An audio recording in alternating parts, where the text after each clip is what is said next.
আমি তখন জানালার পাশে দাঁড়িয়ে বৃষ্টির দিকে তাকিয়েছিলাম। বাতাসে আমার চুল উড়ছিল, চোখ বন্ধ করে অনুভব করছিলাম তন্ময়ের উষ্ণতা, আমাদের নিঃশব্দ ভালোবাসা। হঠাৎ পায়ের নিচে একটু জল লেগে আমি পিছলে পড়ে যাচ্ছিলাম। শরীরটা হঠাৎ ভারহীন মনে হচ্ছিল, যেন সবকিছু এক সেকেন্ডের মধ্যে পাল্টে যাচ্ছে। ঠিক সেই মুহূর্তে সৌরভ পিছন থেকে এগিয়ে এসে আমার কোমরে হাত দিয়ে আমাকে সামলে নিল। অন্য হাতটা আমার হাতের দিকে এগিয়ে এলো, শক্তভাবে ধরে রাখল, যেন বলছে, আমি আছি, পড়তে দেব না। গিয়ে আমার বুক ধক করে উঠল। শরীরটা পুরোপুরি ওর বুকে ঠেকে গিয়েছিল। চোখ তুলে দেখলাম সৌরভের চোখে স্পষ্ট দুশ্চিন্তা, কপালে বিন্দু বিন্দু ঘাম। ও বলল না কিছু, কিন্তু তার হাতের শক্ত স্পর্শ আর চোখের ভাষা আমাকে বুঝিয়ে দিল, এই মুহূর্তটা ওর কাছে শুধু বন্ধুত্বের নয়, কিছু গভীরের। আমি তন্ময়ের দিকে তাকালাম। ওর মুখে কিছুটা চমক, কিছুটা অস্থিরতা। সে হয়তো ভাবেনি সৌরভ আমাকে এমনভাবে আগলে ধরবে। আমার নিজের বুকেও তখন এক অজানা ঢেউ উঠছিল। সৌরভের হাত থেকে ধীরে ধীরে নিজেকে ছাড়িয়ে নিলেও সেই স্পর্শ যেন গায়ে লেগে রইল। আমি একটু কাঁপা কাঁপা গলায় বললাম, ধন্যবাদ সৌরভ, না থাকলে হয়তো পড়েই যেতাম। বন্ধুরা, আজকের এই গল্পটি আরও স্পেশাল, না দেখলে খুব মিস করবেন। আর দয়া করে গল্পটি ভালো লাগলে ভিডিওটি লাইক, কমেন্ট, শেয়ার ও চ্যানেলটি সাবস্ক্রাইব করে দেন প্লিজ। সেদিনের দিনটা ছিল একটি মেঘলা, আকাশে বৃষ্টি নামছে এমন একদিন। আমি সেদিন সকালেই বাড়ির কাজকর্ম শেষ করে স্নান করার জন্য প্রস্তুতি নিচ্ছিলাম। বাইরে যে বৃষ্টি শুরু হয়েছিল তা দেখেই বুঝতে পারছিলাম যে আজকে একটা বড় ঝড় আসবে। আমি স্নান করতে গিয়ে অনুভব করছিলাম জীবনের একটা অদ্ভুত অনুভূতি। তখন হঠাৎ করেই আমার ঘরবাড়ির দরজা হালকা নক করার শব্দ শুনি। প্রথমে ভেবেছিলাম হয়তো আমার মা কিংবা বাবা ফিরেছেন বাইরে থেকে, কিন্তু না, সামনে দাঁড়িয়ে ছিল দুজন বন্ধুর মুখ। আমি অবাক হয়ে গেছিলাম, কারণ তাদেরকে আমি প্রত্যাশা করিনি। কিন্তু তারা ছিল আমার কলেজের দুই বন্ধু, তন্ময় এবং সৌরভ। তন্ময়, যাকে আমি ভালোবাসি, আর সৌরভ, যিনি আমাদের সবার মধ্যে হাস্যোজ্জ্বল এবং প্রাণবন্ত। তারা দুজন কলেজে যাচ্ছিলেন, কিন্তু হঠাৎ বৃষ্টির কারণে আমাদের বাড়ির সামনে এসে দাঁড়ালেন। বৃষ্টি এত তীব্র হয়ে উঠেছিল যে তারা এক প্রকার বাধ্য হয়ে আমার বাড়িতে আশ্রয় নিতে এলেন। তন্ময় ছিল আমার বয়ফ্রেন্ড এবং সৌরভ ছিল আমাদের কাছের বন্ধু। তাদের উপস্থিতি আমার জন্য এক অদ্ভুত অনুভূতি নিয়ে এসেছিল। আমার মনে হচ্ছিল এই মুহূর্তে সবকিছু যেন নতুন রূপে, নতুনভাবে আমার সামনে দাঁড়িয়ে। তখন আমি স্নান করতে গিয়ে এমন একটা পরিবেশে ছিলাম যখন সমস্ত কিছু ছিল অপ্রত্যাশিত। তন্ময় এবং সৌরভ বাড়ির ভিতরে প্রবেশ করতেই আমি তাদের দিকে তাকিয়েছিলাম, এবং তারা দুজনেই হাসতে হাসতে জানাল যে কলেজে যাওয়ার সময় পথে বৃষ্টি শুরু হয়ে গেছে। আমরা সবাই জানতাম যে বৃষ্টির মধ্যে বাইরে থেকে আসাটা বেশ কষ্টকর হতে পারে, এবং এটা ছিল সেই সময় যখন একে অপরের পাশে থাকতে হবে। আমাদের মধ্যে এক অদ্ভুত, নীরব বোঝাপড়া তৈরি হল। এভাবে আমাদের সম্পর্ক এবং বন্ধুত্বের এক নতুন অধ্যায় শুরু হয়েছিল। বৃষ্টি, বন্ধুত্ব এবং ভালোবাসা, এগুলো একে অপরের সঙ্গে মিশে গেল। আসলেই জীবনের কোনো মুহূর্ত যখন অপ্রত্যাশিত হয়, তখন তার অভিজ্ঞতা অনেক বেশি গভীর এবং স্মরণীয় হয়ে থাকে। তন্ময় এবং সৌরভ যখন আমার বাড়িতে প্রবেশ করল, আমি কিছুটা অস্বস্তি অনুভব করছিলাম, কারণ আমি স্নান করতে গিয়েছিলাম এবং আমার সঙ্গে সে সময় কোনো পোশাক ছিল না। তবে তন্ময় আর সৌরভ দুজনেই বন্ধু হিসেবে জানতাম তারা আমাকে অনেক ভালোভাবে বুঝে। সৌরভ হেসে বলল, আর মজা করো না, তোকে স্নান করতে দেখে মনে হচ্ছে কিছু একটা ঘটে যাবে। আমি একটু লজ্জা পেলেও হাসলাম। তন্ময় নীরবে দাঁড়িয়ে ছিল, এক ধরনের গম্ভীরতা সহ, কিন্তু তার চোখে একটা সুখী চিন্তা ছিল। সৌরভ প্রায় 1 মিনিট চুপ করে থেকে বলল, এটা তো উপহার হয়ে এসেছে। বৃষ্টি আর তোমার বাড়ির সান্নিধ্যে এই মুহূর্তে আমাদের সময় কাটানো কেমন এক অভিজ্ঞতা। আমি অবাক হয়ে তাকিয়েছিলাম, এরকম একটি মুহূর্ত আগে কখনো চিন্তা করিনি। তন্ময় হঠাৎ বলল, তুমি তো আজ একদম অদ্ভুত দেখাচ্ছিলে স্নান করতে গিয়ে। যদি জানতাম তো তুমিও তো আমাদের সাথে যোগ দেবে। অবশ্যই আমি জানতাম তাদের হাস্যরস এবং বন্ধুত্বের মজা। তবে আমার মনের মধ্যে কিছু প্রশ্ন উঠছিল, কি হবে এই মুহূর্তে? কেন তারা এখানে এসেছে? এর পরবর্তী পরিস্থিতি কি হবে?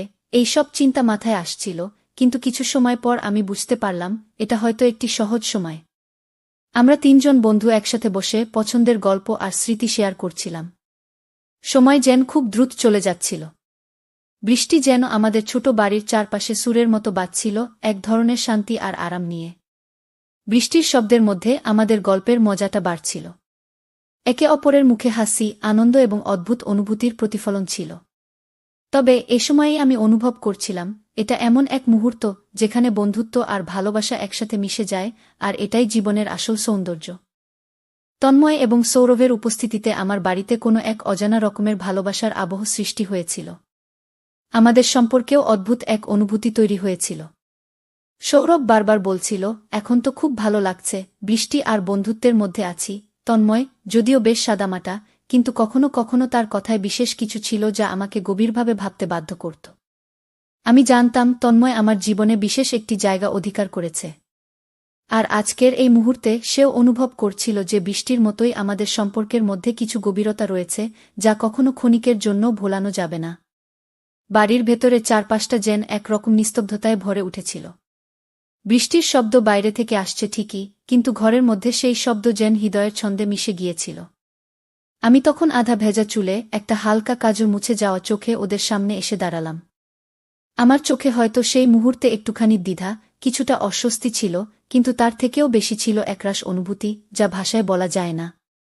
আমি কিছু বলিনি, শুধু চোখের দিকে তাকিয়েছিলাম, তন্ময়ের চোখে। আর তন্ময়, ও যেন চুপ করে আমার মনের ভেতরের অস্থিরতা পড়ে ফেলেছিল। সে ধীরে ধীরে এগিয়ে এসে নিচু গলায় বলল, তুই এমন কাঁচা ভেজা অবস্থায় যখন সামনে এলে, জানিস আমার বুক কেমন করে উঠল? শুধু শরীরের নয়, তোর চোখের ভিতরে আজ একটা ব্যথা লুকিয়ে আছে, যেটা আমি আজ পড়ে ফেললাম। তন্ময়ের কণ্ঠে এমন কোমলতা ছিল যা আমি আগে শুনিনি। তার চোখজোড়া ভিজে উঠছিল, যেন আমার সেই অগোছালো অবস্থাতেও সে এক অদ্ভুত ভালোবাসা খুঁজে পাচ্ছিল। তার চোখে কোনো লোভ ছিল না, কোনো অধিকার দেখানোর চেষ্টা ছিল না, ছিল কেবল এক নিঃশব্দ আশ্বাস, আমি যেন আর একা না হই। সৌরভ একটু দূরে দাঁড়িয়েছিল, কিন্তু তার চোখেও একরাশ অনুভূতি। সে বলল, তুই জানিস না, তোর একটুখানি কষ্ট দেখলে আমাদের দুজনের ভিতরে কিরকম ঝড় ওঠে। তুই হেসে থাকলেই তো আমরা বাঁচি। আমি কাপা কাপা গলায় শুধু বললাম, তোমরা এসেছ, সেটাই আমার জন্য অনেক। আজ খুব একা লাগছিল। আর কিছু বলতে পারিনি, গলা বুঝে এসেছিল। তন্ময় হঠাৎ আমার কাঁধে হাত রাখল এবং খুব ধীরে বলল, আমরা থাকব। তুই শুধু বলিস কখন তোর মন খারাপ। তোকে নিয়ে যতবার চিন্তা করি, বুঝি তুই শুধু আমার নয়, আমার হৃদয়ের সবটুকু দখল করে নিয়েছিস। সেই মুহূর্তে সৌরভ আমাদের দিকে তাকিয়ে বলল, ভালোবাসা মানে তো কেবল প্রেম নয়। ভালোবাসা মানে তো এমন বন্ধু হওয়া, যে তোর এক ফোঁটা কান্না সহ্য করতে পারে না। আমার চোখ বেয়ে এক ফোঁটা জল গড়িয়ে পড়ল, আর আমার মন বলল, এই মুহূর্তটাই আমার জীবনের সবচেয়ে সুন্দর উপহার। আমরা তিনজন চুপ করে বসেছিলাম। বাইরে তখনও বৃষ্টি থামেনি। জানলার ফাঁক দিয়ে হালকা ঠান্ডা বাতাস ঘরের ভেতরে ঢুকছিল। আমি একটা কম্বল গায়ে জড়িয়ে বসেছিলাম, আর তন্ময় ঠিক আমার পাশেই। সৌরভ আমাদের উল্টো দিকে চুপ করে বসেছিল, চোখে মুখে এক অদ্ভুত ভার।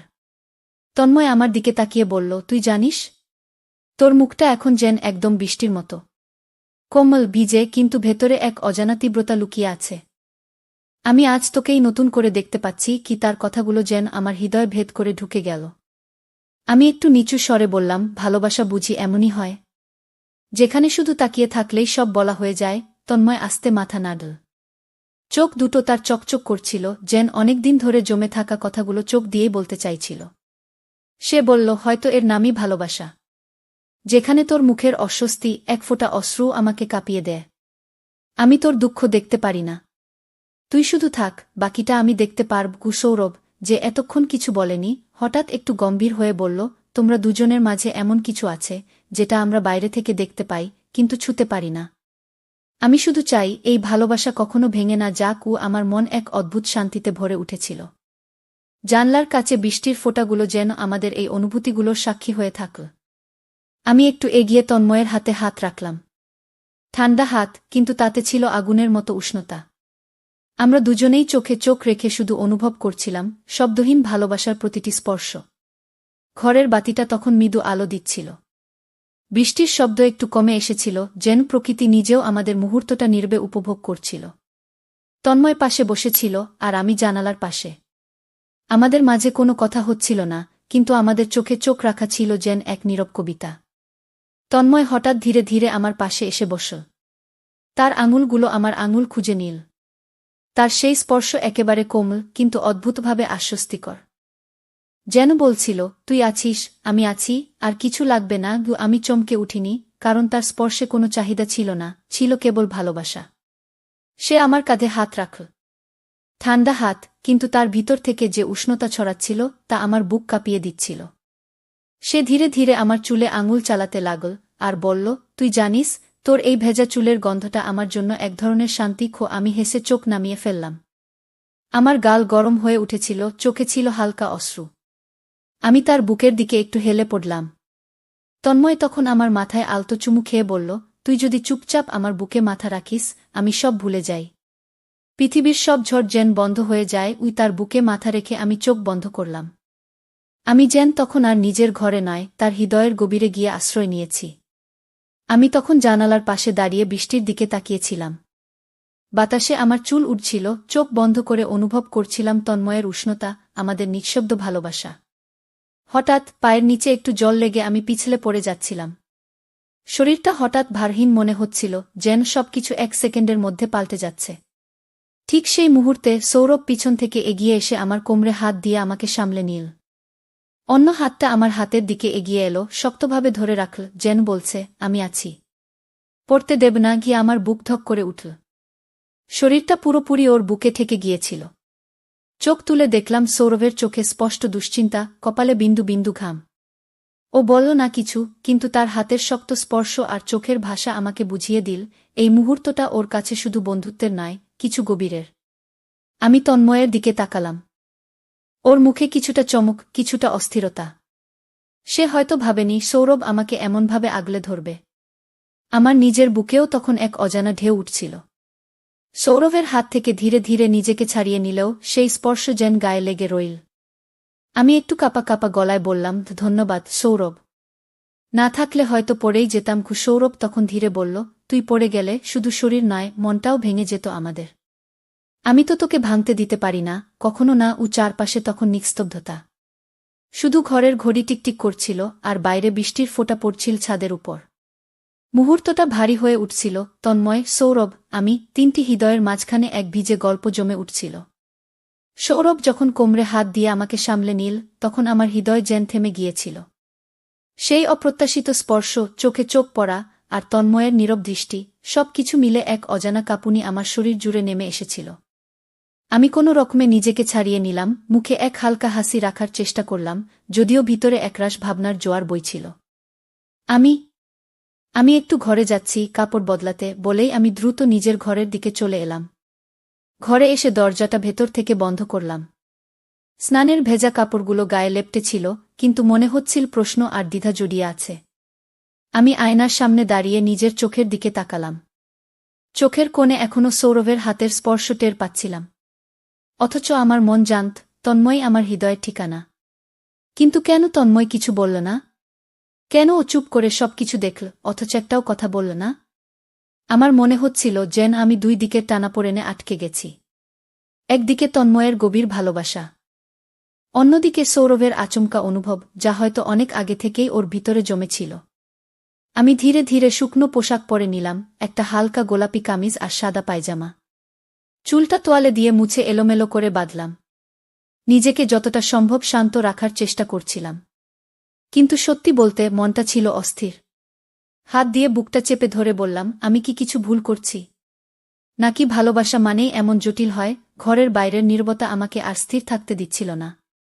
জানতাম বাইরে দুইটা চোখ আমার ফেরার অপেক্ষায়, একটা গভীর ভালোবাসা নিয়ে, আর একটা হয়তো গোপন অনুভূতির বিষয় নিয়ে। আমি ঘর থেকে বেরিয়ে এলাম।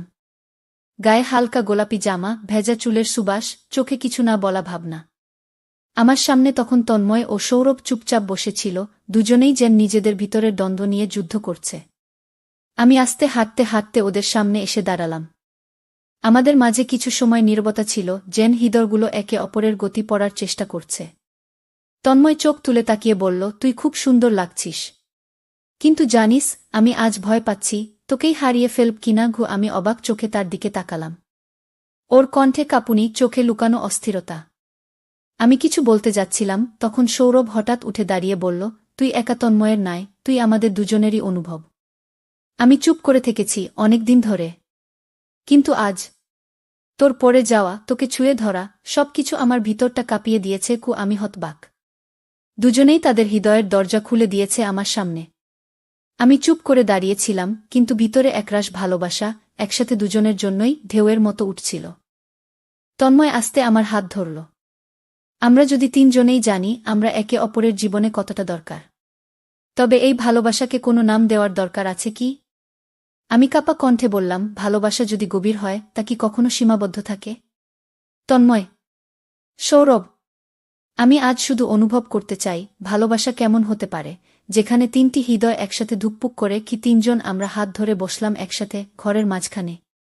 বাইরে তখনও বৃষ্টি পড়ছে, কিন্তু আমাদের ভিতর চলছিল এক অদ্ভুত উষ্ণতা, যেখানে শরীরের ছোঁয়া নয়, হৃদয়ের ছায়া মিশে যাচ্ছিল একে অপরের সঙ্গে। বৃষ্টির শব্দ একটু কমে এসেছে। বাতাসে এখনও ভেজা মাটির গন্ধ। তিনজনে একসাথে বসে থাকা সেই গভীর মুহূর্তের পর আমি হঠাৎ উঠে দাঁড়ালাম। তন্ময় আর সৌরভ দুজনেই চুপচাপ আমার দিকে তাকিয়েছিল। আমি হেসে বললাম, তোমরা বসো, আমি তোমাদের জন্য একটু খাবার নিয়ে আসি। সকাল থেকে কিছু খাওনি তো? তন্ময় বলল, তুই তো ভিজেছিস, একটু বিশ্রাম নে আগে। আমি মাথা নেড়ে বললাম, ভালোবাসার মানুষদের জন্য কিছু করতে পারলে ক্লান্তি বলে কিছু থাকে না। আমি রান্নাঘরে ঢুকলাম। ভেজা জামার উপরে একটা চাদর জড়িয়ে নিলাম আর ধীরে ধীরে রান্না মন দিলাম। আলু পোস্ত, ভাত আর ডিমের ঝোল, যেটা ওদের দুজনেরই পছন্দ। গ্যাসের আগুনের আঁচে ধোয়া উঠছে, আমি চামচ ঘুরিয়ে রান্না করছি আর মনে মনে ভাবছি এই ছোট ছোট যত্নে কত বড় ভালোবাসা লুকিয়ে থাকে। রান্না শেষ হলে থালায় করে ওদের সামনে নিয়ে এলাম। গরম গরম ভাতের গন্ধে ওদের মুখে হাসি ফুটে উঠল। সৌরভ বলল, তুই শুধু রান্না করিস না, তুই মনেরও যত্ন নিতে জানিস। কি তন্ময় বলল, তোর হাতে রান্না মানে শুধু খাবার নয়, এটা যেন ভালোবাসার স্বাদ। আমরা তিনজন একসাথে খেতে বসে গেলাম। বাইরে তখন রোদের এক ফালি আলো জানালায় এসে পড়েছে। ভেতরে ঘরটা ভরে উঠেছে গরম ভাতের গন্ধে, চুপচাপ খাওয়ার শব্দে, আর মাঝে মধ্যে চোখে চোখ পড়ার এক অদ্ভুত মিষ্টি ঝাঁকুনিতে। সকাল গড়িয়ে দুপুর হতে চলেছে। ঘরের ভিতর তখন আর শুধুই বৃষ্টির গন্ধ নয়, মিশে গেছে রান্নার স্বাদ, ভালোবাসার স্মৃতি আর এক অদ্ভুত শান্তি। তন্ময় আর সৌরভ দুজনেই তখন চুপচাপ বসেছিল। তাদের চোখে মুখে আর কোনো দ্বিধা নেই, শুধু এক মৃদু প্রশান্তি, যেন এই ঘরের প্রতিটি কোণ তাদের ভালোবাসার নীরব সাক্ষী হয়ে উঠেছে। আমি ওদের দিকে তাকিয়ে একটু হাসলাম। বললাম, চলো এখন কলেজে যাও, অনেক দেরি হয়ে গেছে। স্যার রাগ করবেন কি? তন্ময় উঠে এসে আমার সামনে দাঁড়াল। একটু নরম গলায় বলল, আমাদের মন আজ এখানেই পড়ে থাকবে জানিস। কলেজের বইয়ের পাতায় তোকে খুঁজে পাব না। আমি কিছু বলতে যাচ্ছিলাম, ঠিক তখনই তন্ময় আলতো করে আমার কপালে চুমু খেল। তার ঠোঁটের উষ্ণতা আমার কপালে যেন একটা আশ্বাস হয়ে রয়ে গেল, ভালোবাসা, নিরাপত্তা আর অটুট বন্ধনের। তারপর সৌরভ ধীরে এগিয়ে এল। একটু হেসে বলল, আজ শুধু বন্ধু হয়ে গেলাম না, তোর অনুভবেরও একটা অংশ হয়ে গেলাম। ওর চোখে জল চিকচিক করছিল। ও আমার কপালে হালকা চুমু দিল, একটা নরম, অদ্ভুত রকমের আবেগমাখা স্পর্শ। আমি চোখ বন্ধ করলাম। যেন এক মুহূর্তে দুটো হৃদয় একসাথে আমার হৃদয়ে গেঁথে গেল। দুজনেই দরজার দিকে হাঁটতে লাগল। আমি পেছন থেকে ওদের দেখতে লাগলাম, দুটো ছায়া, কিন্তু আমার জীবনের আলো হয়ে চলে যাচ্ছে। বাইরে তখন সূর্যটা ধীরে ধীরে মেঘের আড়াল থেকে বেরোচ্ছে, ঠিক যেমন আমার মনের ভিতরে ভালোবাসার আলো ফুটে উঠেছে। তো বন্ধুরা, ভিডিওটি ভালো লাগলে কমেন্টে জানাবেন। এইরকম ভালোবাসার গল্প শুনতে চাইলে চ্যানেলটা সাবস্ক্রাইব করুন এবং পাশে থাকুন আর আপনার বেল আইকনটা বাজিয়ে রাখুন, যাতে নতুন ভিডিও আপলোড করা মাত্র